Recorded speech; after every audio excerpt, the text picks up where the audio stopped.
لما بقرر اني اتزوج ما رح اتزوج الا البنت اللي بحبها. هي الجملة اللي كنت دائما احكيها لامي واختي كل ما يفتحوا معي موضوع الزواج. بالنسبة للبنت اللي بحبها فهي لحد الان مو موجودة. صراحة انا دخلت بعلاقات حب كثيرة، منها على مواقع التواصل الاجتماعي، منه على الفيسبوك، وحتى بالواقع دخلت بعلاقات حب.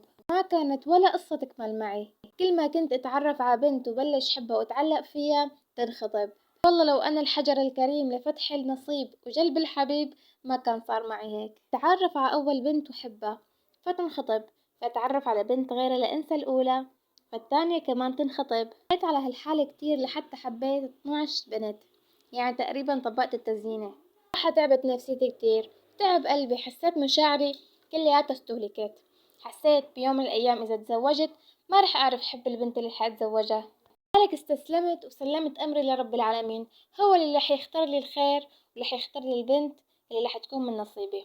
لحد ما اجى يوم اللي شفت بنت وقلبي استقبلها بدقات غريبة. كنت رايح بالزيارة لعند بيت اختي وطالع على الدرج، وهي البنت كانت نازلة من الدرج، فقابلت على الدرج. لفت نظري جمالها وحيائها لدرجة انه اول ما شافتني ما عادت طلعت فيني، كل نظرها كان على الارض. اول ما وصلت وسلمت على اختي سألت على البنت، واختي ما صدقت اسأل على بنت. تبلش اختي محاضرات عن الزواج، فقالت لي اختي انه هي البنت بنت جيرانها وكانت عندها ونازلة من عندها، والبنت جمال واخلاق.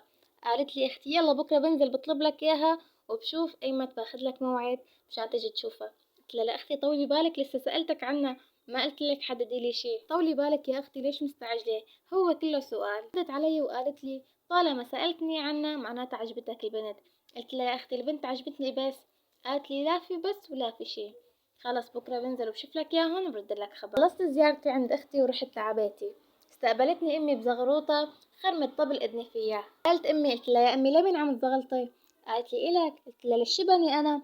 قالت لي يا ابني ما بكره بدك تروح تشوف العروس. رديت عليها باستغراب وقلت لها بس اختي لسه ما لحقت تحكي مع الجماعه. ردت علي امي وقالت لي يا ابني صرنا بعصر التطور والسرعه، اختك الله يرضى عليها دقت للجماعه واخدت لنا موعد معهم بكره العصر.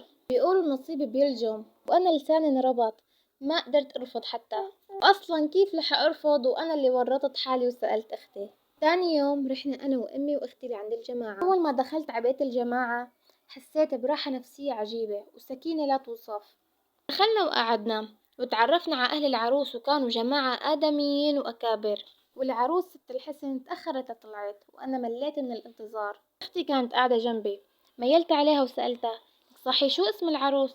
قالت لي بس تيجي تسألها انت.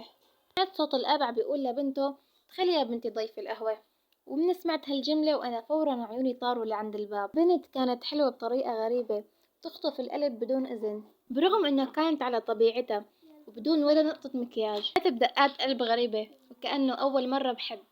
غريبة إني عم بحكي عن الحب وأنا لسه ما تعرفت على البنت. ضيفت البنت القهوة وقعدت وظلينا ساكتين دقيقتين أو ثلاثة.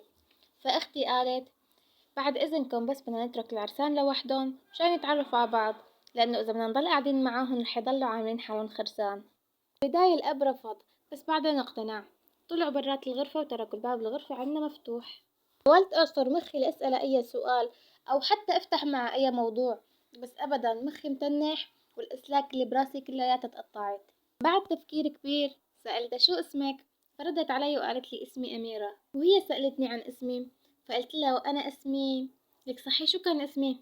هي صارت تضحك علي من غبائي وأنا مثل الغبي نسيت اسمي. قلت لها أنا اسمي أحمد. سألتني عن عمري وعن شغلي وسألتني إذا بصلي أو لا، فطبعا جاوبت إني بصلي. سألتها شو أمنيتك بالحياة؟ فقالت لي إني أتزوج من شخص ملتزم ويتقي الله فيني. مرت الأيام وتزوجنا أنا وأميرة، كانت ونعم الزوجة معي. كانت بالنسبة إلي زوجتي وأختي ورفيقة دربي، كانت السند والعوض والهدية من رب العالمين. كانت أجمل قدر اختار لي يا رب العالمين.